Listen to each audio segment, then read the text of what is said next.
4. அப்பொழுது இயேசு, பிதாவே இவர்களுக்கு மன்னியும், தாங்கள் செய்கிறது இன்னதென்று அறியாதிருக்கிறார்களே என்றார்.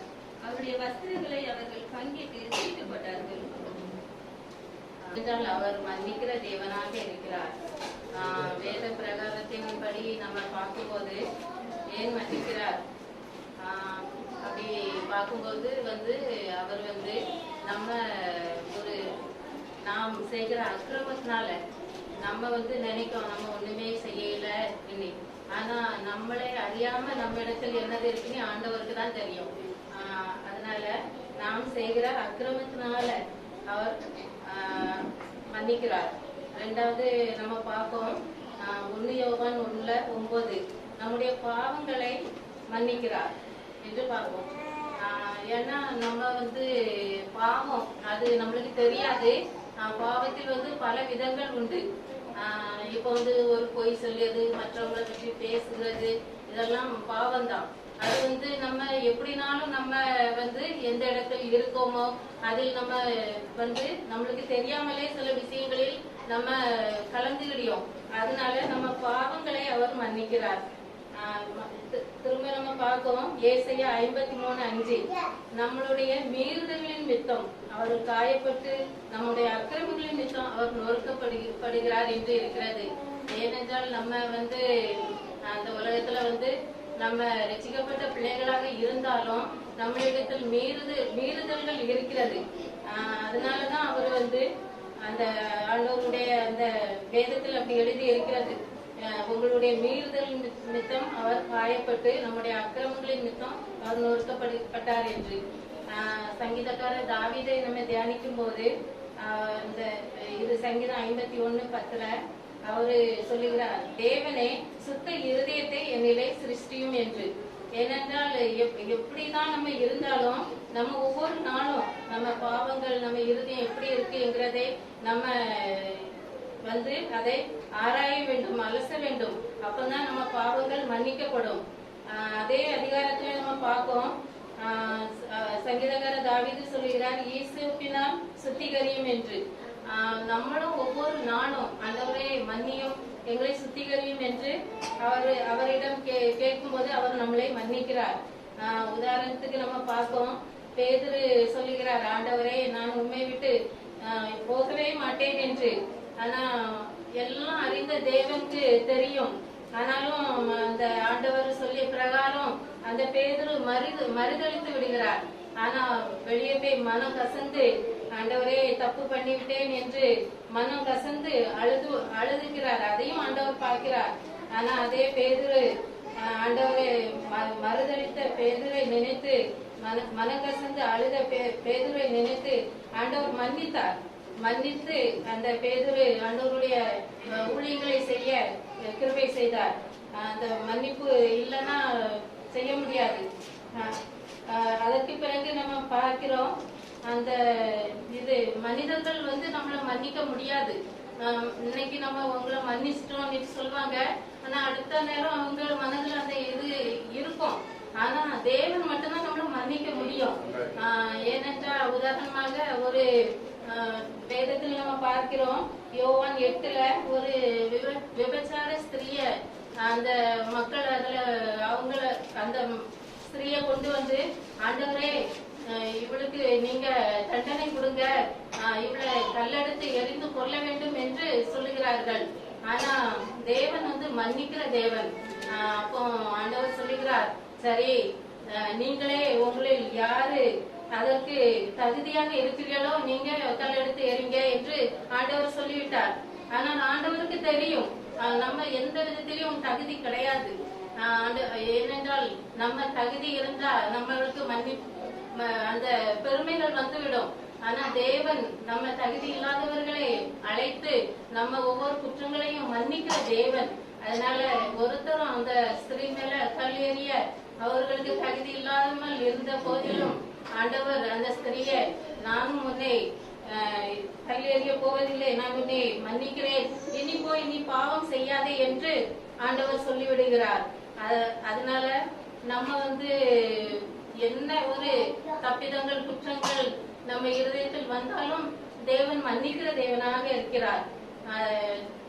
அதன் பிறகு அந்த இவரு பேதுருடைய சகோதரன் குற்றம் செய்து வந்தால், ஆண்டவரே நான் எத்தனை நேரம் மன்னிக்க வேண்டும், 7 தரமா என்று கேட்கிறார்.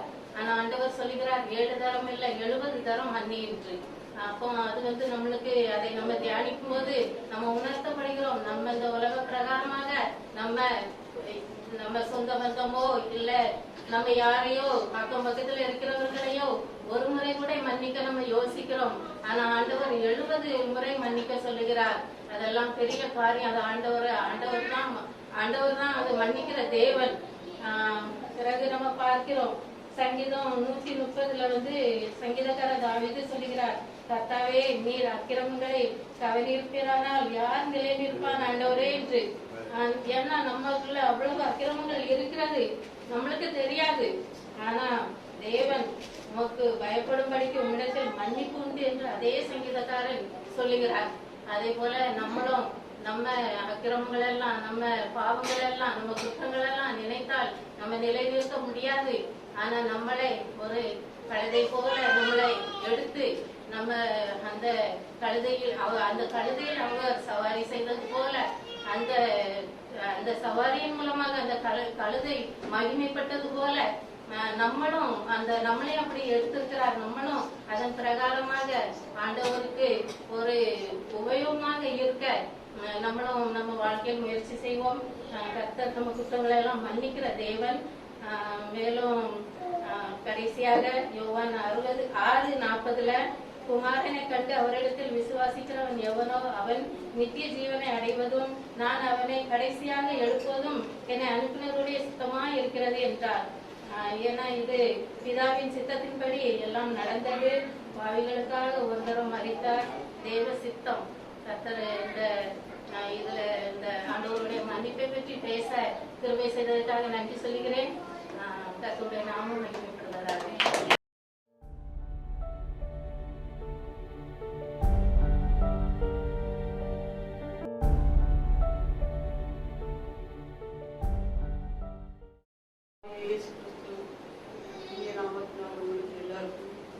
குட் ஃப்ரைடே நல்வாழ்த்துக்கள் தெரிவித்துக் கொள்கிறேன்.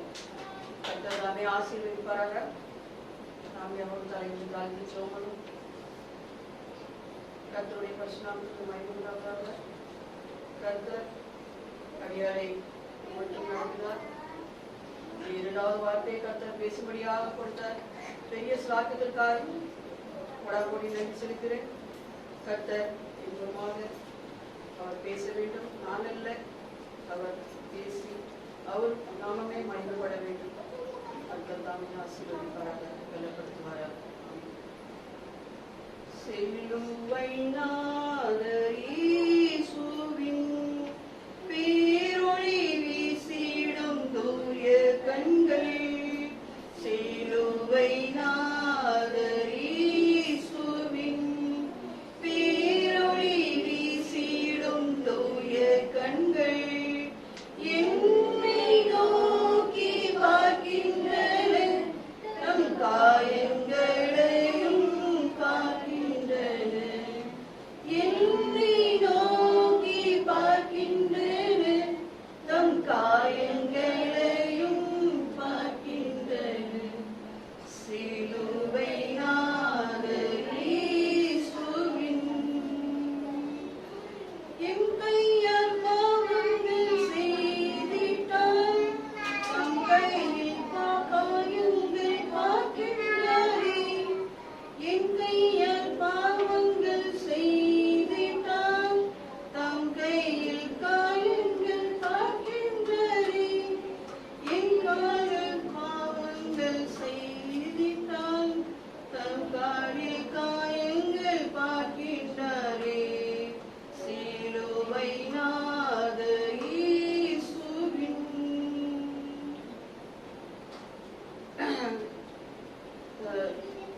கொடுக்கப்பட்ட வசனம் லூக்கா 23:43 எடுத்துக்கொள்வோம்.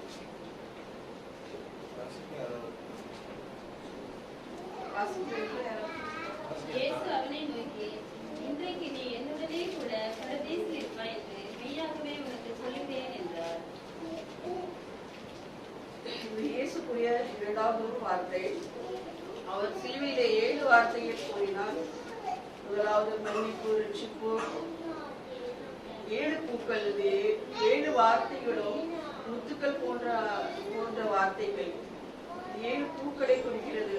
மன்னிப்பு, ரட்சிப்பு, அரவணைப்பு, தத்தளிப்பு, தவிப்பு, முடிப்பு, 7வதாக ஒப்பு கொடுப்பு. இப்படியாக நாம் 7 வார்த்தைகள் சிலுவையில் கூறியது நாம் பூக்கள் போல் நாம் பார்க்கிறோம். அவர் 2 கல்லர்கள் மத்தியில் அவர் அறையப்பட்டிருந்தார். அந்த சிலுவை வேலையிலே வலது பக்கம் ஒருவரும் இடது பக்கம் ஒருவரும். அதில் வலது பக்கம் ஒருவன் இருந்தான். அவன் இயேசு கிறிஸ்துவை பரியாசம் செய்து கொண்டிருந்தான். அங்கிருந்த அநேக மக்கள் நாம் வாசிக்கிறோம். இதற்கு முன்னே போர் செய்வர்களும் அவர்களிடத்தில் சேர்ந்து அவருக்கு காடியை கொடுத்து யூதரின் ராஜாவான உன்னையே ரட்சிப்பீர்கள் என்று அவரை பரியாசம் பண்ணினார்கள். அதாவது யூதருக்கு ராஜாவான நீ மற்றவர்களை ரட்சிப்பேன் என்று சொல்ல உன்னையே ரட்சித்துக் கொள் என்று அவர்கள் சொன்னார்கள். அதே போல அந்த திருடனும் அருகாமையில் இருந்து திருடனும் நாம் 39வது வசனத்தில் பார்க்கிறோம். அன்றையும் சிலுவையில் அறையப்பட்டிருந்த குற்றவாளிகளில் ஒருவன், நீ கிறிஸ்துவானால் உன்னையும் எங்களையும் ரட்சித்துக்கொள் என்று அவரை இகழ்ந்தான். அதாவது ஒரு திருடன் பரியாசம் பண்ணி கொண்டிருந்தான். நீ கிறிஸ்துவானால் உன்னையே ரட்சித்துக்கொள், மற்றவர்களை ரட்சிப்பேன் என்று சொல்கிறியே, உன்னையே ரட்சித்துக்கொள் என்று சொன்னான். ஆனால் மற்றவன் அவனை நோக்கி, நீ இந்த அக்கினி உட்பட்டவனாய் இருந்தும் தேவனுக்கு பயப்படுகிறது இல்லையா? நாமும் நியாயப்படி தண்டிக்கப்படுகிறோம். நாம் நடப்பித்தவைகளுக்கு தக்க பலனை அடைகிறோம். இவரோ தகாத ஒன்றையும் நடப்பிக்கவில்லையே என்று அவனை கடிந்து கொண்டு அதுக்கு பிறகு சொல்கிறார், இயேசுவை நோக்கி, ஆண்டவரே, நீர் உம்முடைய ராஜ்யத்தில் வரும்போது அடியேனை நினைத்தருளும் என்றான். அதாவது அந்த 2வது கள்ளன் ஆண்டவரை அறிந்து கொண்டான். இயேசு கிறிஸ்து சிலுவையில் அறையப்பட்ட போது அவர்கள் கைகளில் கால்களில் ஆணி அடிக்கப்பட்டிருந்தது. எதற்காக? நம்முடைய பாவங்களுக்காக, நம்மளுடைய அக்கிரமத்திற்காக, நம்மளுடைய மீறுதல்களுக்காக அவர் அடிக்கப்பட்டார், நொறுக்கப்பட்டார், துன்புறுத்தப்பட்டார். இன்னும் அநேக நேரம் சொல்லி அதை நினைத்தால் மிகவும் நம் வேதனை, கண்ணீர் வராமல் இருக்கிறார். அந்த அளவுக்கு அவர் வேதனைப்பட்டார். அவர் அப்படிப்பட்ட நேரத்திலும் அந்த 2வது கல்லனை அவர் 2வது கல்லன் அவரை அறிந்திருந்ததுனால இவர் யூதருக்கு ராஜா அப்படி என்று அறிந்திருந்தார். அதே போல அவருடைய முள் சூடிக்கு மேல தலைக்கு மேல எழுதியிருந்தது யூதருக்கு ராஜா என்று. அவன் அதை அறிந்து கொண்டான். இப்படிதான் நாம் சிலர் இருக்கிறோம் இந்த காலத்திலும் கூட. ஒரு சிலர் முதலாவது கல்லனை போலவும் குற்றம் சொல்லிக் கொண்டு பரியாசம் பண்ணி கொண்டிருக்கிறோம். ஆனால் இன்னொருவர்கள் இப்படி இருக்கிறார்கள், ஆண்டவரை உடனே ஏற்றுக்கொள்கிறார்கள், சிலர் காலதாமதம் பண்ணுகிறார்கள். அவன் உடனே அறிந்து அவன் ஆண்டவரிடத்தில் அவன் ரட்சிப்புக்காக கேட்கிறான். அவன் நாம் மத்தேயு அதிகாரம் 7ஆம் அதிகாரம் அதில் 7-8 வசனங்களை யாராவது வாசிக்கும்? மத்தேயு அதிகாரம் 7, கேளுங்கள் அப்பொழுது உங்களுக்கு கொடுக்கப்படும், தேடுங்கள் அப்பொழுது கண்டறிவீர்கள், தட்டுங்கள் அப்பொழுது உங்களுக்கு திறக்கப்படும் என்று நாம் வசனம் பார்க்கிறோம். ஏனென்றால் கேட்கிற எவனும் பெற்றுக்கொள்கிறான், தேடுகிறவன் கண்டடைகிறான், தட்டுகிறவனுக்கு திறக்கப்படும். அந்த கல்லன் 2வது கல்லன் கேட்டான். அதனால உடனே அவன் ரட்சிப்புல அந்த ஸ்பாட்குள்ள ரட்சிப்பை பெற்றுக்கொண்டான். அதே போல நாம் எந்த கேட்டாலும் சரி, நம்ம ஆண்டவர் நம்ம ரட்சிப்புல இன்னும் வரல, நம்ம ஞானஸ்தானம் பெற்றிருக்கோமா என்று பார்க்க வேண்டும். ஞானஸ்தானம் பெற்று முழுமையான ரட்சிப்புல நம்ம வரணும். ஆண்டவர்கிட்ட எதை கேட்கணும், நம்மளுக்கு என்ன தேவைகளோ அதை கேட்டு நம்ம நிச்சயம் பெற்றுக்கொள்ளணும். இந்த 2வது கல்லனை போல மனம் திரும்பி ஆண்டவருக்காக வாழும்படியாக நாம் ஒவ்வொரு நாளும் ஆண்டவருடைய சமூகத்திலே நாம் அல்லது மன்றாடி ஜெபிக்க வேண்டும். நம்முடைய தேவைகளுக்காக, நம்முடைய பிள்ளைகளுடைய தேவைகளுக்காக, எதுவாக இருந்தாலும் அவர் சொல்லுறாருல, கேளுங்கள் அப்பொழுது உங்களுக்கு கொடுக்கப்படும், தேடுங்கள் அப்பொழுது கண்டடைவீர்கள். அந்த 2வது கலனை போல நாம் மனந்திரும்பி ஒவ்வொரு நாளும் ஆண்டவருடைய அந்த பெரிதான ரட்சிப்பை குறித்து நாம் கவலையற்று இருந்தால் நாம் மிகவும் பரிதவிக்கப்பட்டவர்களாய் இருப்போம். ஆகையால் நாம் அந்த முழுமையான ரட்சிப்பை நாம் பெற்றுக் கொள்ளும்படியாக நாம் 2வது திருடனை போல மனந்திரும்பி ஆண்டவரே நாம் மன்றாடி கேட்டு ரட்சிப்பை பெற்றுக் கொள்வோம். ரட்சிப்பு மிகவும் பெரியது, அதை நாம் பெற்றுக் கொள்ளவும். கர்த்தர் தாமே ஆசீர்வதிப்பார்.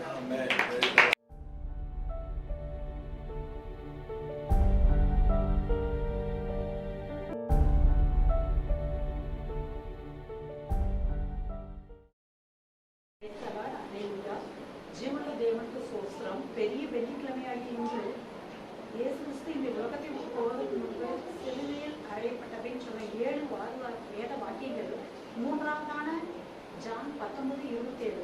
அதோ உன் தாய் என்றார். அந்நேரம் முதல் அந்த சீசன் அவளை தன்னிடமாய் ஏற்றுக்கொண்டான். அந்த வேத வாக்கியத்தை தியானிக்க தேவன் நமக்கு தந்த கிருபைக்காய் நன்றி.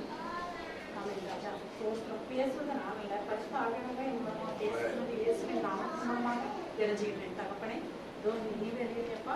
முதலாவதா தேவன் ஆதியாகமம் 2:15 சொல்லியிருக்காரு, நன்மை தீமை இல்லதென்று அறியத்தக்க விருட்சத்தின் கையை நீங்கள் புசிக்கக்கூடாது என்று, அதை புசித்தால் நீ சாகவே சாவா என்று கட்டளையிட்டார். அதாவது மரணத்தை தேவன் அங்கே டிக்ளேர் செய்தார். ஆனால் அந்த மரணத்திற்கு அப்பொழுது உயிரில்லா இருந்தது.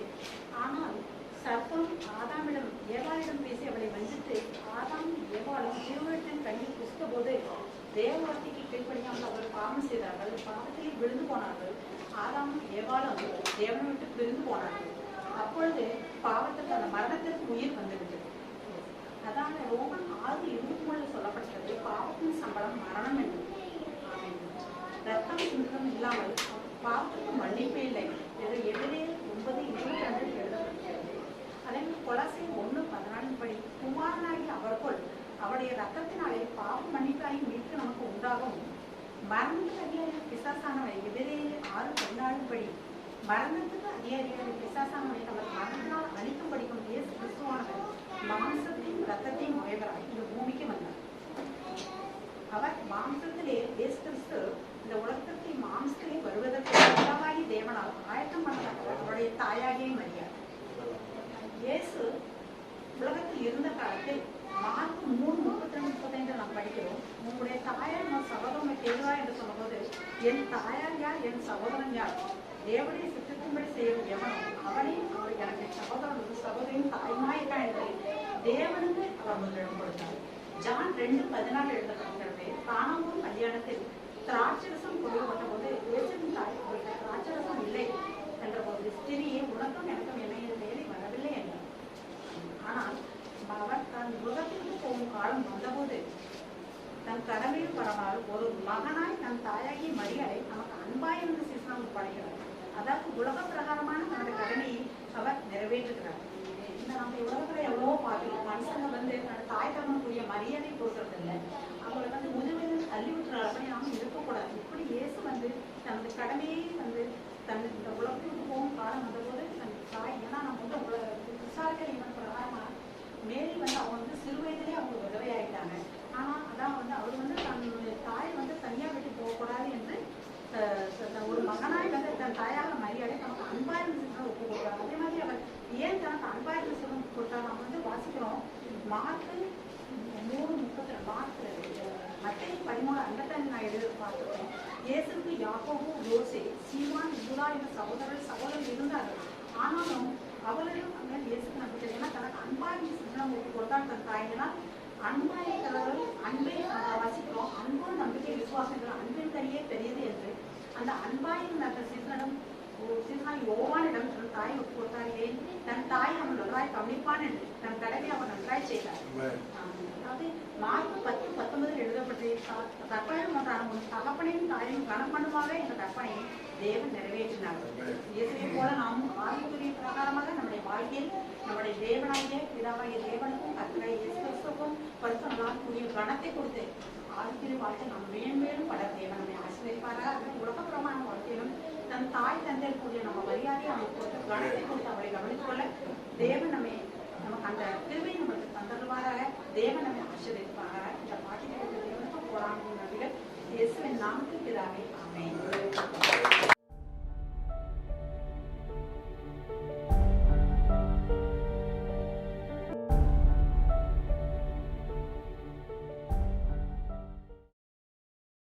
Praise the Lord. ये वचन को प्रचार करने के लिए जो मुझे भाग्य दिया उसके लिए धन्यवाद करता हूँ। पिछले साल ही सेम वचन मेरी मम्मी को मिला था, तो उसमें हम पढ़ते हैं मैथ्यू चैप्टर 27 वर्स 46। 9ஆம் மணி நேரத்தில் இயேசு ஏலி ஏலி லாமா சபக்தானி என்று மிகுந்த சத்தமிட்டு கூப்பிட்டார். அதற்கு என் தேவனே ஏன் என்னை கைவிட்டீர் என்று அர்த்தமாம். हिंदी में किसी के पास है तो हिंदी में पढ़िए प्लीज। तीसरे बार के निकट यीशु ने बड़े शब्द से पुकारकर कहा, एली एली लमा शबक्तानी, अर्थात हे मेरे परमेश्वर तूने मुझे क्यों छोड़ दिया। ये वचन का अर्थ जो है वो सबको पता है, क्योंकि हमारे जो पाप है वो उन्होंने खुद के ऊपर उठाया, इसीलिए उनका जो चेहरा है, उनका जो हृदय है वो परमेश्वर से दूर हुआ।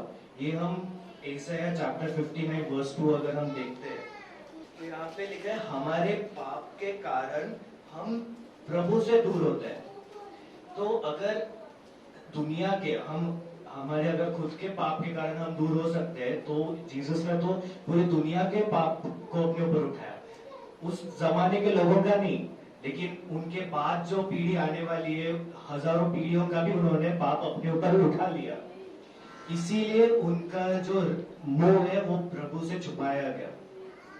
पर ये ऐसा कैसे हो सकता है? अगर हम एक इंसान ये सोच सकते हैं कि हमारे पाप के कारण हम प्रभु से दूर हो गए, पर वो तो खुद प्रभु है, उनको कैसे गॉड छोड़ सकते हैं? क्योंकि रेवलेशन में लिखा है फादर सन एंड स्पिरिट वो खुद एक ही है, बराबर?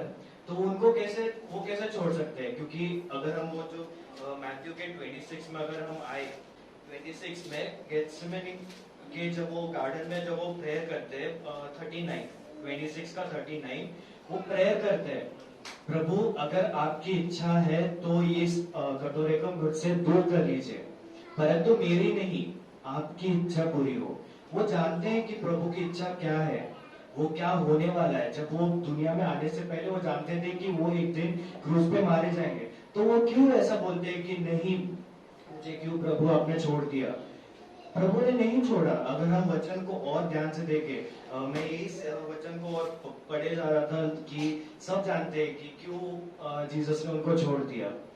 तो पिछले साल में हमने सेम वचन सुना तो लोगों को बोर हो जाएगा, तो मैं और इसमें दूसरा अर्थ ढूंढने का ट्राई कर रहा था। तो अगर हम मैथ्यू जब से जीसस दुनिया में आए थे, अगर हम रेवलेशन तक पढ़े तो वो सिर्फ एक भगवान के तरह नहीं आए इस दुनिया में, वो एक पूरे मनुष्य, हमारे जैसे पूरे मनुष्य भी थे और एक भगवान की तरह भी थे। और इसके लिए हम पढ़ सकते हैं जब वो 40 दिन की उपवास रखा था, जब फास्टिंग रखा था, तब उन्हें इंसान की तरह भूख लगा। जब वो एक अंजीर के पेड़ को देखे, उसमें जब फल नहीं था, तभी वो गुस्सा हुए इंसान की तरह और उन्होंने उसको कर्स किया, उसको डांटा और वो इमीडिएटली वो पेड़ सूख गया। और जब न्यायालय को एक बाजार की तरह बनाया गया था, तब जीसस को गुस्सा आया और उन्होंने तोड़फोड़ मचाया। और उसी तरह जब 100 का अधिपति जब आया था और उसने वो विश्वास दिखाया, वो एक इंसान की तरह खुश हुए उधर। तो वो एक पूरा इंसान की तरह भी थे और एक पूरी भगवान की तरह भी थे। तो जब वो क्रूस पे मारे गए थे, तो वो इंसान के रूप में उन्होंने कहा परमेश्वर मुझे क्यों छोड़ा? क्योंकि वो तो जानते थे कि कल क्या होने वाला है, परसों क्या होने वाला है, वो जानते थे। तो वो क्यों बोलेंगे ऐसा? क्योंकि वो उनके अंदर का जो इंसान है, बाइबल में वचन है जो spirit is powerful but the flash is weak, जो मांस है वो कमजोर है। तो वो कमजोरी में जब वो मांस पूरी तरह से ले चुका था, तभी उन्होंने कहा क्यों मुझे छोड़ा? क्योंकि जब वो मारे गए, जब उनकी मृत्यु हुई, वो मांस में मरे थे, वो स्पिरिट में नहीं मरे थे। जब वो वापस जिंदा हुए, अगर उन्होंने ऐसे ही बोला रहेगा फॉर एग्जांपल कि क्यों मुझे छोड़ा, और उनके अंदर वो गुस्सा हुआ कि क्यों प्रभु आपने मुझे छोड़ा। तो जब वो जीवित उठे तो उनके अंदर वो गुस्सा किधर दिखाया नहीं है बाइबल में। अगर हमें किसी ने कुछ भी किया रहेगा, गलत किया रहेगा, हमने एक बार बोला चलो माफ कर दिया, दूसरी बार हम वापस से वो चीज याद रखते हैं, भले ही हम उन्हें माफ करते बट वो याद रखते। बट प्रभु ने ऐसा नहीं किया, क्योंकि उनकी जो शरीर थी वो मारी गई थी, और जब वो जी उठे वो स्पिरिट में जी उठे थे।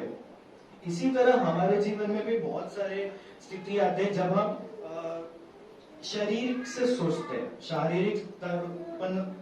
तो अगर हम देखें एक बार, अगर एक उदाहरण देखें तो जेनेसिस में हम देख सकते हैं, जेनेसिस एक्सोडस में मोसेस उसने जीसस को फिजिकली एक्सपीरियंस किया।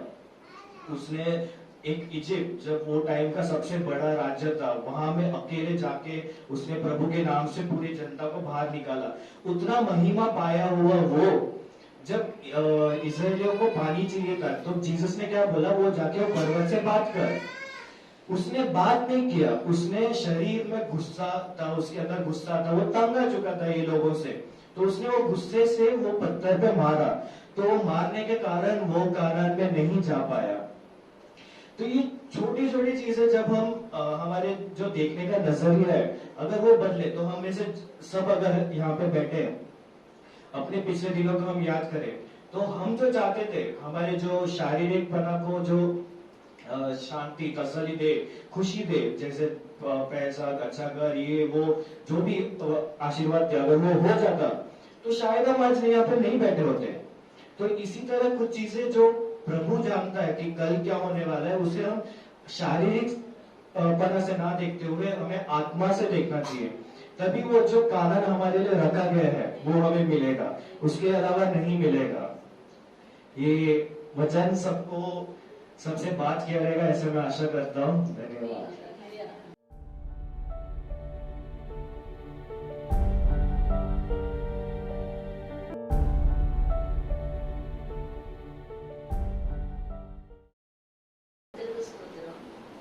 ஹல்லேலூயா ஹல்லேலூயா.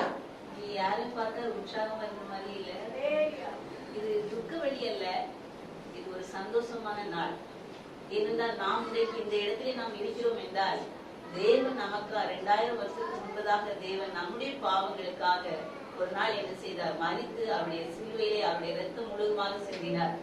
இன்னைக்கு அவருடைய பிள்ளையா இருக்கிறதுனால இன்னைக்கு கருத்துல எத்தனையோ பேர்கள் இருந்தாலும் கூட இன்றைக்கு இந்த வாக்கியத்தை நமக்கு கர்த்தர் தந்திருக்கிறார் என்றால் அவர் அன்னைக்கு சிலுவையிலே மரித்ததினாலே நாம் இந்த இடத்திலே நாம் வந்து என்ன செய்திருக்கிறோம், கூடியிருக்கிறோம். எனக்கு கொடுத்ததான தேவன் இந்த வாய்ப்பை தந்த தேவனுக்கு நான் நன்றியை நான் தெரிவித்துக் கொள்கிறேன். தேவனை மகிமைப்படுத்துகிறேன். எனக்கு கொடுத்ததான வார்த்தை 5ஆம் வார்த்தை, தாகமாய் இருக்கிறேன். யோவான் 19:28. அதன் பின்பு எல்லாம் முடிந்தது என்று இயேசு அறிந்து வேத வாக்கியம் நிறைவேறத்தக்கதாக தாகமாய் இருக்கிறேன் என்றார். இது வந்து தாகமாய் இருக்கிறேன் என்று சொல்வதற்குதான காரணம், அவர் சரீர பிரகாரமான தாகத்தை அவர் கூறவில்லை, ஆத்மீக பிரகாரமான ஒரு தாகத்தை அவர் என்ன செய்கிறார், கூறுகிறார். இதுக்கு உதாரணமாக யோவான் 4ஆம் அதிகாரம் 13வது வசனம். 4:13. இயேசு அவளுக்கு பிரதித்திரமாக, இந்த தண்ணீரை குடிக்கிறவனுக்கு மறுபடியும் தாகம் உண்டாகும். நான் கொடுக்கும் தண்ணீரை குடிக்கிறவனுக்கு ஒரு காலம் தாகம் உண்டாகாது. நான் அவனுக்குள்ள கொடுக்கும் தண்ணீர் அவனுக்குள்ளே நித்திய ஜீவகாலமாய் ஊறுகிற நீரூற்றாய் இருக்கும் என்றார். யோவான் 4:8வது வசனத்தை கூட, அப்பொழுது சமாரியா நாட்டாளாகிய ஒரு ஸ்திரீ தண்ணீர் கொள்ள வந்தாள். இயேசு அவளை நோக்கி தாகத்துக்கு தா என்றார். அன்றைக்கு அந்த சமாரிய ஸ்திரீ ஒரு கிணற்றின் அடியிலே என்ன செய்தாள், தண்ணீர் எடுக்கும்படியாய் வந்தாள். அவளிடத்திலே, ஏன்னா அவளுடைய ஸ்டோரி எல்லாருக்குமே நாம் அநேக நேரங்களிலே நாம் செய்தியிலே நாம் கேட்டிருக்கிறோம். ஆனால் அந்த சகோதரி யாரும் இல்லாத நேரத்திலே, ஆட்கள் ஒன்றும் இல்லாத சமயத்திலே அவள் தண்ணீர் எடுத்து வருகிறாள். ஏனென்றால் அவர் ஒரு சமாரிய ஸ்திரியா இருந்ததினாலே.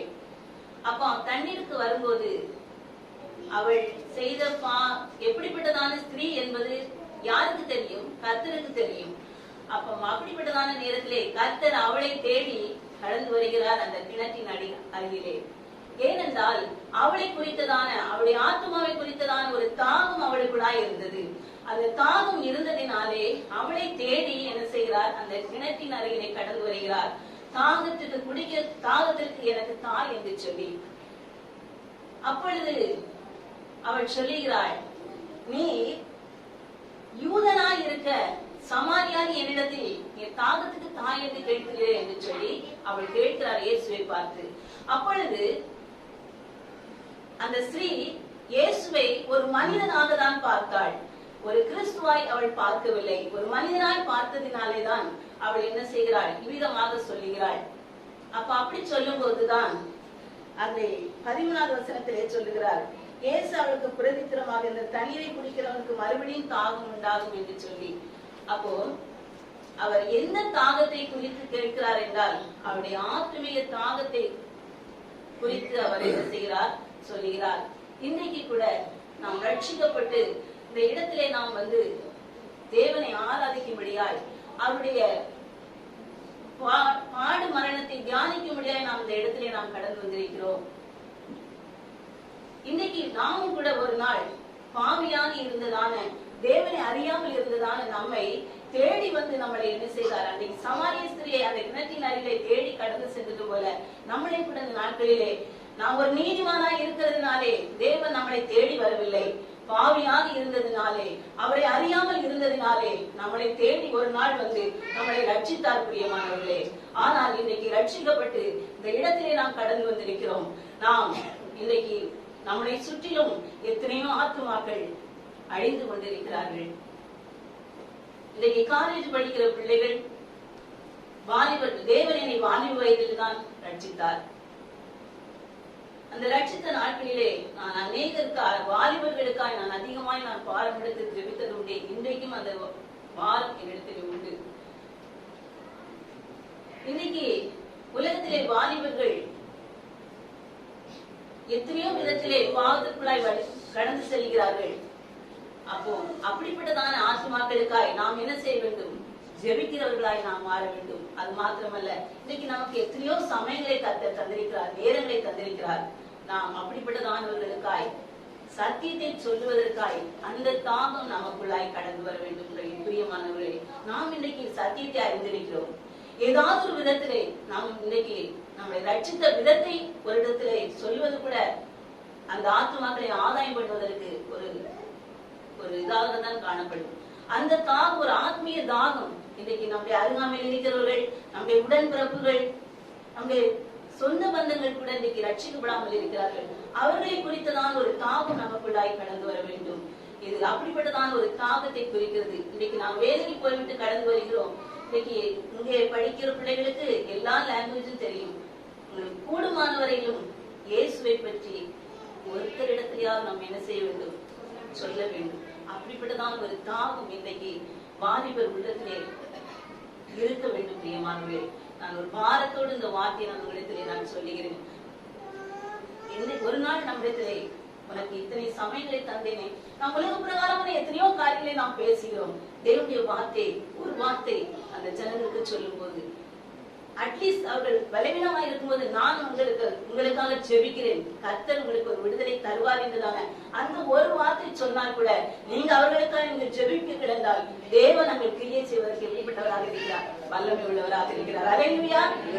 நாம் அதை செய்யும் போது தேவன் கிரியைகளை அறியாத ஜனங்கள் அறிவதற்கு அது ஏதுவாய் காணப்படும். அடுத்ததாக அபிஷேகிக்கும்படியாய் கர்த்தர் என்ன செய்தார், கடந்து வந்தார் என்று சொல்லி நாம் பார்க்கிறோம்.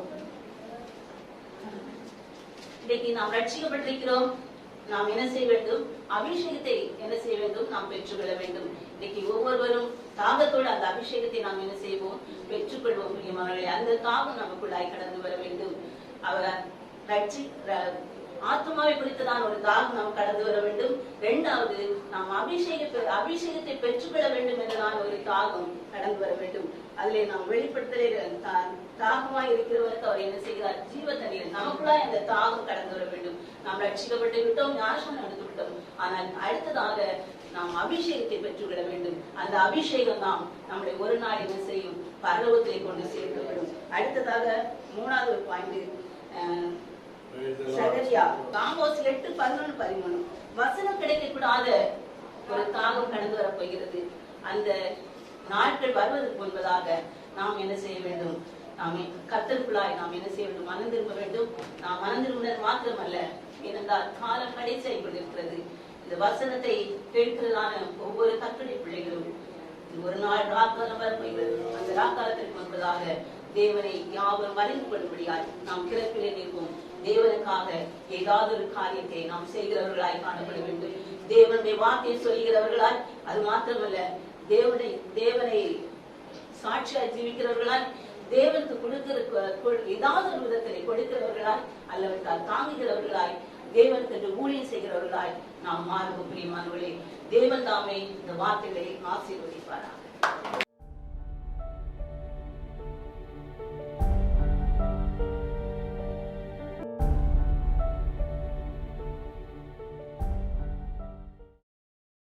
எல்லாரும் சந்தோஷமா இருக்கீங்களா? ஃப்ரைடே எல்லாருக்கும் நல்லா இருக்கா? ஸோ எனக்கு கொடுத்த வாக்கு வந்து, எனக்கு கொடுத்த வார்த்தை வந்து எல்லாமே முடிந்தது. இந்த வார்த்தையிலிருந்து எல்லாருக்கும் எப்படி புரியுதுன்னா, அவர் வந்த நோக்கம், அவர் வந்த சித்தம், எல்லாத்தையும் ஒரு முடிவு, எல்லாத்துக்கும் ஒரு முடிவு. அதாவது அவர் வந்தது மாம்சமாக வந்தது, அவர் ஆவியாக மாறினது, அது ஒரு சாப்டர் முடிந்து திரும்பவும் ஒரு புது சாப்டராக, அதாவது ஆவியிலே மாறதுக்கு ஒரு சாப்டராக தொடங்குது. அதுதான் எல்லாமே முடிந்தது. வாசிங்க அந்த வார்த்தை ஜான் 19:30.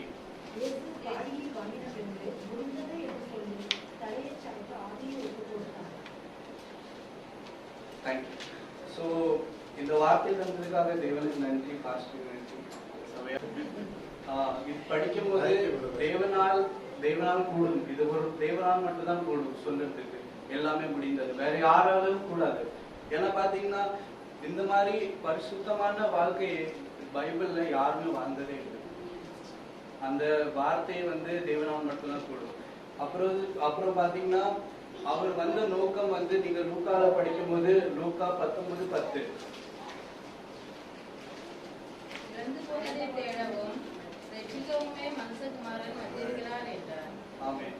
அவர் வந்த நோக்கம் வந்து அவர் தேவனால் கேட்டது. அவர் வந்த நோக்கம் வந்து அவரால் கேட்டது. அதாவது உங்க சித்தம் மட்டும் நிறைவேறணும். அவர் கடைசியாக ஜபிக்கும் போது கூட ஜான் 17:4 படிங்க. கடைசியாக அவர் ஜபிக்கும் போது கேட்டார் என்னன்னா, உங்க சித்தமே நிறைவேறட்டும், உங்க மகிமையை என் மூலியமாக வெளிப்படட்டும். இந்த சித்தம் தான் படிங்க. பூமியிலே நான் உம்மை மகிமைப்படுத்தினேன், நான் செய்யும்படி நீர் எனக்கு நியமித்த கிரியையை செய்து முடித்தேன். ஆமென். சோ அவரு அதாவது ஜெனிசிஸ் ஆதியாகமத்திலிருந்து ஐசாயா 53 இந்த வார்த்தை எல்லாமே நிறைவேறணும். அவருக்கு கொடுத்த வாக்கு தட்டம், அவரால் வந்த 300 வாக்கு தட்டம் எல்லாமே அவரை நோக்கிதான் இருந்துச்சு. அது எல்லாமே நிறைவேறணும்னால தான் அவர் வந்தார். இந்த சித்தம் நிறைவேறிச்சு. அப்புறம் இந்த எல்லாமே முடிந்தது என்று கிரீக் வார்த்தையில என்னன்னா அப்படின்னா எல்லாமே எப்படின்னா பேடினால், அதாவது எல்லாமே கட்டியாச்சு. நம்ம பாவத்தை, நம்மளோட சாபத்தை, நம்மளோட ரிடம்ஷன், அதாவது நம்மளோட ரட்சி நம்மளுக்கு கிடைச்சது. இதனால்தான் அவர் வந்தாரு இந்த பூலகத்தில். நம்மளுக்காக அவர் ரத்தம் சிந்தினாரு. அவரோட அவர் வார்த்தை எப்படி இருந்துச்சுன்னா, நானும் வழியும் ஜீவனுமாக சத்தியமாக இருக்கிற தேவன். அதாவது அவர் நம்மளுக்காக வழியை காட்டினாரு, ஜீவன் தந்தாரு. அப்புறம் நம்மளுக்கு ஒரு அதாவது சத்தியமான வார்த்தையை நம்மளுக்கு தந்தாரு. இதுதான் அவரோட நோக்கம், அவர் சித்தம். அவர் மாம்சமாக வந்தாரு, மாம்சமாக முடிந்தது. அவர் ஆவியாக எழுதினாரு. அதனால்தான் 3ஆம் நாள் நம்மளுக்கு ஆவியை தந்தாரு. ஒரு பரிசுத்த ஆவி நம்மளுக்கு எப்பவும் நம்ம கைட் பண்றதுக்கு, நம்மளை எப்பவும் வழி நடத்துறதுக்கு அவர் நம்மளுக்கு ஆவியை தந்தாரு. அதுதான் அவருடைய முழு நோக்கமும். சத்தியமாக நம்மளை நடத்தணும், ஜீவனாக நம்மளுக்கு ஒரு புது ஜீவனை தரணும். அப்புறம் ஒரு வழியை காட்டணும். அவர் வாழ்ந்த வாழ்க்கையை நம்மளுக்கு வாழணும் என்று ஒரு வழியை காட்டினார். அதுதான் அவரோட நோக்கம். ஸோ ஒரு ரெஃபரன்ஸ் எப்படி இருந்துச்சுன்னா, அவருடைய பாவம், நம்ம பாவத்தை அவர் எப்படி எடுத்தார்னா நீங்க படிக்க முடியும். சாம்ஸ் 103:12. மேற்குக்கும் கிழக்குக்கும் எவ்வளவு தூரமோ அவ்வளவு தூரமாய் அவர் நம்முடைய பாவங்களை நம்மை விட்டு விலக்கினார். ஆமென். ஸோ பார்த்தீங்கன்னா எவ்வளோ தூரம் நம்மளோட பாவத்தை நம்மளை விட்டு அவர் விலக்கிட்டாரு நீங்களே பார்ப்பீங்கன்னா. நம்ம அதாவது ஆதி காலத்துல எல்லாத்தையும் நம்ம சாக்ரிஃபைஸ் பண்ணணும். எல்லாத்தையும் நம்ம சாக்ரிஃபைஸ் பண்ண அப்புறம் தான் நம்ம பாவம் நம்மளை விட்டு போகும். அப்போ கூட அதாவது நம்ம தேவன் ஆட்டுக்குட்டியாக மாறி நம்மளுக்காக அவர் தன்னையே பலி கொடுத்துட்டாரு. இதுக்காக தான் அவர் வந்தார். சரியா? ஓகே. ஸோ அவ்வளோதான் இந்த பாட்டு பாடணும். பாவத்தை போக்கவே சாபத்தை நீக்க பூலோகம் வந்தாரையா, மனிதரை மீட்கவே பரலோகம் சேர்க்கவே சிலுவையை சுமந்தாரையா, பாவத்தை போக்கவே சாபத்தை நீக்கவே பூலோகம் வந்தாரையா, மனிதரை மீட்கவே பரலோகம் சேர்க்கவே சிலுவையை சுமந்தாரையா, கண்ணீரை துடைத்தாரையா, சந்தோஷம் தந்தாரையா, கண்ணீரை துடைத்தாரையா, சந்தோஷம் தந்தாரையா, எந்தன் இயேசுவே, எந்தன் இயேசுவே, எந்தன் இயேசுவே, எந்தன் இயேசுவே.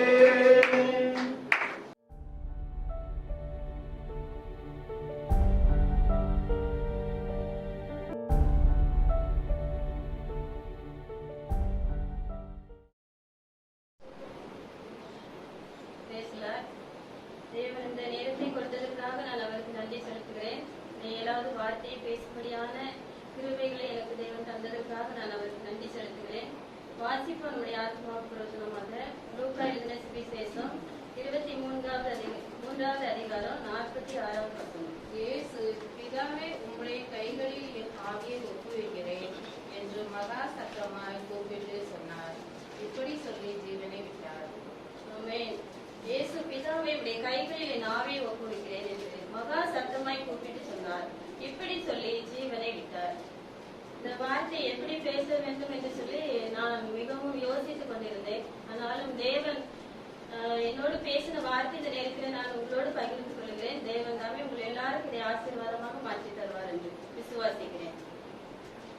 ஒரு எப்படி தேவன் தன்னை ஆவியை ஒப்புவிக்கிறேன் என்று சொல்லி மகா சத்தமாய் கூப்பிட்டு ஜீவனை கொடுத்தாரோ, ஒரு பரிபூரணமாக தன்னுடைய ஜீவனை பிதாவின் இடத்தில் ஒப்புப்படுத்ததை நாம் பார்க்கிறோம். பிதா அவருக்கு கொடுத்த எல்லாவற்றையும் அவர் செய்து முடித்துதான் ஜீவனை ஒப்புப்படுத்தார்.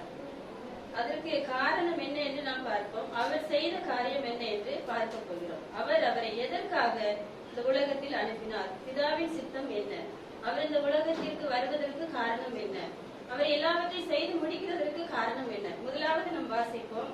மத்தேயு எழுதின சுவிசேஷம் 4வது அதிகாரம் 15வது வசனத்தை வாசிப்போம். இருளில் இருக்கும் ஜனங்கள் பெரிய வெளிச்சத்தை கண்டார்கள். மரண இருளில் திசையில் இருக்கிறவர்களுக்கு வெளிச்சம் இருக்கிறது என்று. முதலாவதாக தேவன் இந்த உலகத்திற்கு வந்து அவர் பிசாசினால் சோதிக்கப்பட்டு 40 நாளுக்கு அப்புறமா அவர் ஒரு இடத்துக்கு கடந்து வரார். கடந்து வரும்போது அந்த இருளில் இருக்கிற ஜனங்களுக்கு அவர் ஒரு பெரிய வெளிச்சத்தை கொடுக்கிறார். அவர்கள் இருளிலே இருக்கிறார்கள். இருளிலே இருக்கிற ஜனங்களுக்கு பெரிய வெளிச்சத்தை கொடுக்கிறார். அவர்கள் மரண இருளின் திசையில் இருக்கிறவர்களுக்கு. அப்போ நாமும் ஒரு நேரம் இந்த இருளிலே இருந்தோம். இப்படி ஆண்டவரை ஆராதிக்க முடியாதபடி நாம் உலக பிரகாரமான காரியங்களை செய்து இந்த உலகத்தோடு இருளாக நாம் இருந்தோம். ஆனால் தேவன் எப்பொழுது நம்மை தெரிந்து கொண்டாரோ, அவருடைய இரத்தத்தால் நம்மை மீட்டெடுத்தாரோ, நாம் இந்த வெளிச்சத்துக்குள் நாம் கடந்து வந்து தேவனை ஆராதிக்கிற பிள்ளைகளாக காணப்படுகிறோம். அவ்விதமாக தான் தேவன் இந்த உலகத்துக்கு வந்து நம்முடைய ஒரு வெளிச்சத்தின் பிள்ளைகளாக, ஒளியின் பிள்ளைகளாக அவர் நம்மை மாற்றினார். 1 பேதுரு 2ல 23 9வது வசனத்தை, நீங்களும் உங்களை அந்த காலத்தில் நின்று தம்முடைய ஆச்சரியமான ஒளியினிடத்துக்கு வரவழைத்தவருடைய புண்ணியங்களை அறிவிக்கும்படிக்கு. நீங்களோ உங்களை அந்த காலத்தில், நாம் ஒரு அந்த காலத்தில் இருந்தோம். அவர் தேவனுடைய ரத்தத்தை நம்மளுக்கு சிந்தி நம்மளை தம்முடைய ஆச்சரியமான ஒளியினிடத்துல நம்மளை என்ன செய்தார்? அழைத்து வந்திருக்கிறார். அதற்காக நாம் என்ன செய்ய வேண்டும்? அவருக்கு நன்றி செலுத்த வேண்டும். ஆமென். இரண்டாவதாக பார்க்கும்போது லூக்கா 19:10 வசனத்தை படியுங்கள் சீக்கிரமாக. 19:10. இழந்து போனதை தேடவும் ரட்சிக்கவுமே மனுஷகுமாரன் வந்திருக்கிறார் என்றார். ஆமென். இழந்து போனதை தேடவும் ரட்சிக்கவுமே மனுஷகுமாரன் இந்த உலகத்திற்கு வந்தார். அவர் வந்ததான நோக்கம் என்ன அப்படின்னு சொன்னா, நம்மளை ரட்சிக்கும்படியாக வந்தார். நாம் எப்படி இருந்தோம்? பாவிகளாக இருந்தோம். நாம் பாவிகளா இருக்க கிறிஸ்து இயேசு நமக்காக இந்த உலகத்துல வந்து அவருடைய ரத்தத்தை சிந்தி நம்மளை ரட்சித்தார். பாவிகளை ரட்சிக்கதான் கிறிஸ்து இந்த உலகத்துக்கு வந்தார், நீதிமன்களை அல்ல. நாம் பாவிகள் தான், பாவம் செய்து தேவ மகிமையற்றவர்களாக ஒரு நாள் காணப்பட்டோம். ஆனால் தேவன் அவருடைய ரத்தத்தை சிந்தி நம்மளை ரட்சித்து அவருடைய பிள்ளையாக மாற்றி இருக்கிறார். இதுதான் இதற்கு அர்த்தம். இழந்து போனதை தேட வந்தார். அப்ப தேடி, நாம் இந்த உலகத்துல எவ்வளவோ லட்சக்கணக்கான கோடிக்கணக்கான மக்கள் இருக்கிறார்கள். ஆனால் அவரால் தெரிந்து கொள்ளப்பட்ட நம்மளை அவர் என்ன செய்தார்? ரட்சித்தார். இலவசமாக அந்த ரட்சிப்பை தந்து அவருடைய பிள்ளையாக நம்மளை மாற்றி இருக்கிறார். பாவிகளாக இருக்கை மத்தேயு 18:11 பார்க்கிறோம். 1 யோவான் 1 பேதுரு 2:24 பார்க்கிறோம். அவருடைய இரத்தத்தை சிந்தி நம்மளை மீட்டெடுத்தார். நேரம் ஆகுறதுனால நான் சீக்கிரமாக சொல்லுகிறேன். மூன்றாவதாக பார்க்கும்போது யோவான் 14:26 சீக்கிரமாக படிங்க. 14:26. என் நாமத்தினாலே இதா அனுபவங்க பரிசு ஆத்மாவை கேட்கிறவாறு எல்லாவற்றையும் உங்களுக்கு போதித்து நான் உங்களுக்கு சொன்ன எல்லாவற்றையும் உங்களுக்கு நினைவுவார். 14:27 சிஸ்டர். சமாதானத்தை உங்களுக்கு வைத்து போகிறேன், என்னுடைய சமாதானத்தை உங்களுக்கு கொடுக்கிறேன். உலகம் கொடுக்கிற பிரகாரமான சமாதானம் நம்மளுக்கு இல்லை. ஏனென்றால் தேவன் இந்த உலகத்துக்கு வந்து நம்மளுக்கு ஒரு சமாதானத்தை தருகிறார். இந்த சமாதானத்தை வந்து மனுஷரால கொடுக்க முடியாது. உலகம் கொடுக்க கூடாத ஒரு சமாதானத்தை தேவன் நம்மளுக்கு என்ன செய்தார்? கொடுத்திருக்கிறார். அப்போ இந்த ஏசாயா 53:5 நாம் பார்க்கிறோம். 53:5 பாருங்க. நம்மளுக்கு சமாதானத்தை உண்டு பண்ணும் ஆக்கினை அவர் மேல் வந்தது. அந்த முழு அதிகாரத்தை நாம் படித்தாலே போதும். அந்த சிலுவையை பத்தினதான மரண பாடுகள் அதுல இருக்கிறது. உங்களுக்கு சமாதானத்தை கொடுக்கும்படி அவர் வந்து ஆக்கினையை ஏற்றுக்கொண்டார். அதுக்கப்புறம் ரோமர் 16 கூட நம்ம பார்க்கிறோம், சமாதானத்தை தேவன் தாமே சாத்தானை காலுக்கு நசுக்கி போடுவார் என்று சொல்லி. நம்முடைய சமாதானத்தை வந்து யாருமே கெடுக்க முடியாது. தேவன் உலகம் கொடுக்க கூடாத ஒரு சமாதானத்தை நம்மளுக்கு தந்திருக்கிறார். பிதாவானவர் அவருடைய ஒரே பேரான குமாரன் இந்த உலகத்தில் அனுப்பி நம்மளுக்கு சமாதானத்தை உண்டு பண்ண ஆக்கினையை தாம் மேல சுமந்தார். அதனாலதான் இன்னைக்கு நாம் எப்படி இருக்கிறோம்? சமாதானமாக இருக்கிறோம். அவரை ஆராதிக்கிறோம், அவரை தொழுது கொள்ளுகிறோம். இந்த தேவ சமூகத்துல நாம் வரும்போது ஒரு தேவ சமாதானம் செய்து நம்முடைய இருதயங்களை ஆளுகிறது. நம்ம சமாதானற்ற நிலைமையில சில வேலைகளை காணப்படுகிறோம். மனுஷரால புறக்கணிக்கப்படுகிறோம், அவமதிக்கப்படுகிறோம், பலதரப்பட்ட விதத்திலே நாம் பாதிக்கப்படுகிறோம். ஆனால் தேவ சமூகத்திலே நாம் கடந்து வரும்போது அந்த ஒரு சமாதானத்தை தேவன் நமக்கு தருகிறார். 4வதாக இது ஒன்னே சொல்லி முடிக்கிறேன். யோவான் 10:28 நான் அவைகளுக்கு நித்திய ஜீவனை கொடுக்கிறேன். அவர் ஜீவனை கொடுக்கவே வந்தார். 1 யோவான் 3:16 எபேசியர் 5:22 கிறிஸ்து நமக்காக தேவன் சுகந்த வாசனையான காணிக்கையான பலியாக அவர்கள் என்ன செய்தார்? பிதாவுக்கு தன்னை ஒப்பு கொடுத்தார். இவைகள் எல்லாம் செய்து நித்திய ஜீவனை கொடுக்கும்படியாகவும் அவர் நமக்கு நம்ம இந்த உலகத்துக்கு வந்து நம்மளுடைய ஜீவனை கொடுத்து நம்மளை மீட்டெடுத்து நமக்கு ஒரு நித்திய ஜீவனை கொடுத்திருக்கிறார். இந்த பரலோக பாக்கியத்தை நாம் பெறும்படியாக அவருடைய ஜீவனை இழந்து நமக்கு ஒரு நித்திய ஜீவனை கொடுத்திருக்கிறார். தேவனுக்கு சுகந்த வாசனையான காணிக்கையாக ஒப்பு கொடுத்தது அந்த வார்த்தையின் அர்த்தம். பிதாவே உடைய கைகளில் என் ஆவியை ஒப்பு கொடுக்கிறேன் அப்படின்னு சொல்லி தேவன் ஒப்பு கொடுத்தார். முதலாவது தேவன் இருளிலே இருக்கிற ஜனங்களுக்கு வெளிச்சத்தை கொடுத்தார். பாவிகளை ரட்சிக்க கிறிஸ்து இந்த உலகத்துக்கு வந்தார். சமாதானத்தை கொடுத்தார், நித்திய ஜீவனை கொடுத்தார். இந்த வார்த்தையின்படி நாம் ஒவ்வொருவரையும் தேவன் ஆசீர்வதிப்பாராக. நாம் இன்னைக்கு தேவனுக்காக என்ன செய்திருக்கிறோம்? அவர் பிதா அனுப்பின எல்லா வேலையும் செய்து முடித்துதான் பரலோகத்துக்கு கடந்து அவருடைய கையிலே ஆவி ஒப்பு கொடுத்தார். நாம் இன்னைக்கு எப்படி காணப்படுகிறோம்? நாம இந்த புனித வெள்ளியிலே நாம் ஒரு விசை ஆராய்ந்து அறிந்து யோசித்து தேவனுக்கு பிரியமானவர்களாய் காணப்படுவோமாக. இந்த வார்த்தை கொடுத்த தேவதாசருக்கும் கர்த்தருக்கும் நான் நன்றி செலுத்துகிறேன். தேவன் தாமே ஆசீர்வதிப்பார். ஆமென்.